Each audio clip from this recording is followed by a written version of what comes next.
Всем привет! Минздрав России решил отложить введение нового порядка медосмотра для водителей до 1 июля 2020 года. Новые правила предполагают при получении или обновлении водительских прав сдачу анализов для выявления в них следов наркотических веществ, а также признаков злоупотребления человеком спиртными напитками. Ожидается, что усложнение процедуры медосмотра увеличит расходы на его прохождение и существенно повысит безопасность дорожного движения. Таким образом, Министерство здравоохранения в целях заботы о россиянах предлагает более пристально изучать здоровье людей, которые будут садиться за руль автомобиля. Смущает, однако, то, что за заботу государства граждане должны платить из собственного кармана. Хотя, с другой стороны, как известно, спасение утопающих – дело рук самих утопающих. Кроме того, у многих возмущение вызвало то, что новым порядком Минздрав без каких-либо причин заставил всех будущих и действующих водителей доказывать, что они не наркоманы и не алкоголики. Руководство Минздрава объясняет это аналогично обеспокоенностью за россиян. Ведь если сделать этот процесс выборочным, то направление врачом какого-либо человека на сдачу анализов на употребление наркотиков лишь на основании его внешнего вида некоторые граждане могут воспринять как оскорбление.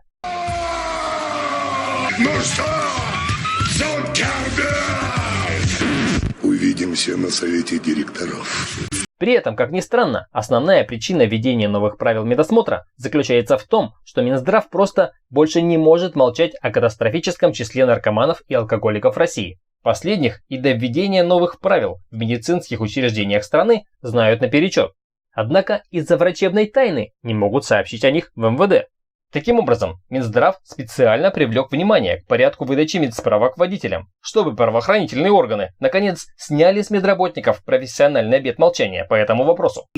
О состоящих на учете алкоголиках и наркоманов не передаются в МВД, и они не знают о том, что лицо, претендующее на получение водительских удостоверений, состоит на учете. Видимо, и мы об этом информировали в свое время и Минздрав, и МВД, и правительство Российской Федерации с тем, чтобы эту проблему решить комплексно и раз навсегда. Ну вот, видимо, Минздрав нашел такой способ необычный. Вместе с тем, в Минздраве абсолютно уверены, что введение новых требований к проведению медицинского осмотра не допустит алкоголиков и наркоманов к управлению транспортными средствами. Ведь между последними и водительским удостоверением будет находиться подпись высокооплачиваемого российского врача. Кроме того, в Минздраве уверены, что у наркоманов и алкоголиков просто нет денег на взятки врачам, ведь они их тратят исключительно на свои вредные привычки.